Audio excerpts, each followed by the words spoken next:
Assalamualaikum warahmatullahi wabarakatuh. Saya Indriansah Muiwardi ingin menjelaskan berbagai teori pers jurnalistik.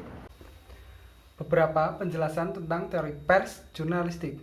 Yang pertama, teori pers otoriter.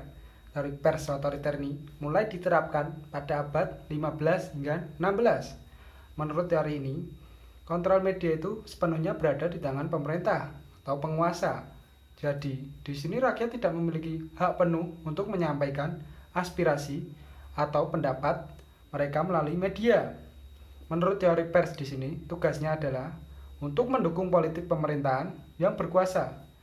Dan pada teori ini pula, pers tidak diperkenankan untuk mengkritik pemerintah dan juga mengkritik alat-alat negara. Sebab, fungsi pers di sini mereka hanya untuk menyuarakan apa yang diinginkan oleh pemerintah atau penguasa, dan juga sebagai alat untuk mempertahankan kekuasaan. Adapun ciri-ciri umum yang terdapat di teori otoriter ini. Yang pertama, media harus tunduk kepada penguasa. Yang kedua, sensor yang dilakukan pemerintah dan dapat dibenarkan. Yang ketiga adalah wartawan tidak bebas mengekspresikan diri melalui karya-karya jurnalistik mereka, terlebih lagi jika karya yang mereka ciptakan itu bertolak belakang dengan keinginan para penguasa atau pemerintah. Yang kedua, ada teori pers libertarian. Teori ini muncul pada abad ke-17 hingga ke-18. Dalam teori ini beranggapan bahwa pers memiliki kebebasan yang seluas-luasnya untuk mencari kebenaran yang hakiki. Kebebasan pers yang demikian dapat dijadikan tolak ukur sebagai kebebasan yang dimiliki manusia yang sesungguhnya. Namun, kebebasan yang dimaksud dalam pers di sini tidak bebas untuk melakukan fitnah, melakukan provokasi, maupun melakukan tindakan penghasutan melalui karya-karya jurnalistik yang mereka ciptakan. Teori libertarian ini muncul akibat adanya kebebasan agama dan juga ekonomi. Teori ini menekankan kepada individu dan kebebasan pribadi dalam menyampaikan pendapat dan beranggapan bahwa manusia adalah makhluk yang rasional. Tugas pers pada teori ini adalah untuk melayani kebutuhan ekonomi, politik, dan juga untuk memenuhi kebutuhan hiburan. Adapun ciri-ciri dari teori libertarian ini. Yang pertama, publikasi bebas dari berbagai bentuk penyetoran. Yang kedua, pendistribusian bebas terbuka bagi siapa saja tanpa memerlukan izin. Yang ketiga, tidak ada batasan dalam upaya mencari informasi. Teori yang ketiga adalah teori pers komunis. Teori ini muncul di abad ke-20 sebagai akibat dari sistem pemerintahan Uni Soviet. Di sini media massa berperan sebagai alat pemerintah atau partai politik. Teori ini melakukan pembimbingan dan pendidikan massa melalui propaganda dan agitasi. Adapun ciri-ciri dari teori pers komunis, antara lain, yang pertama, media berada di bawah pengendalian kelas pekerja. Yang kedua, media tidak boleh dimiliki secara pribadi. Yang ketiga, media atau masyarakat berhak melakukan penyensoran dan tindakan hukum lainnya.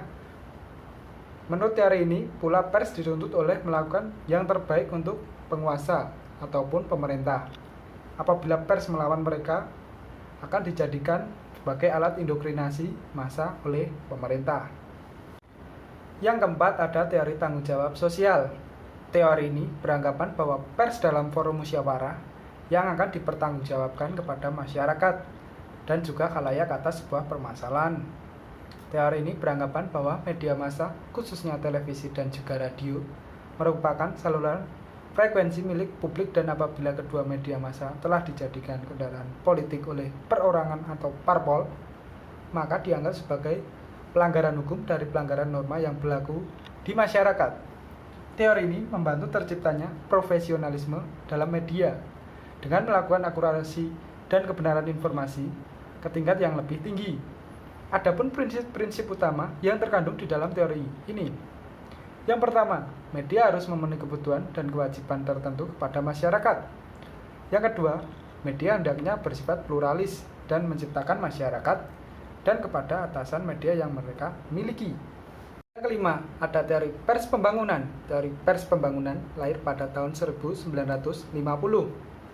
Teori pers pembangunan atau yang lebih dikenal sebagai development jurnalis merujuk pada proses komunikasi melalui media massa baik dari media cetak sampai elektronik. Pers pembangunan berperan dan berfungsi ikut serta aktif dalam upaya pembangunan bangsa. Yang keenam, ada teori pers partisipasi demokratik.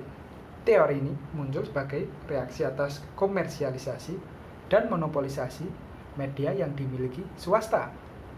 Teori ini juga muncul untuk melawan sentralisme dan birokratisasi institusi siaran publik yang timbul dari tuntunan norma tanggung jawab sosial. Teori partisipasi demokratik melihat media massa terlalu dekat dengan kekuasaan, terlalu responsif terhadap tekanan politis dan ekonomi, sehingga mencerminkan kekecewaan terhadap parpol yang mapan dan terhadap sistem demokratis. Inti dari teori ini terletak pada kebutuhan-kebutuhan, kepentingan-kepentingan, aspirasi-aspirasi pihak penerima pesan komunikasi dalam masyarakat politis. Baik, itulah tadi penjelasan saya mengenai teori pers. Semoga dengan video ini dapat menambah ilmu pengetahuan dan wawasan kita semua. Terima kasih buat yang sudah menonton, dan semoga kita bisa bertemu di lain kesempatan. Wabillahi taufik wal hidayah. Wassalamualaikum warahmatullahi wabarakatuh.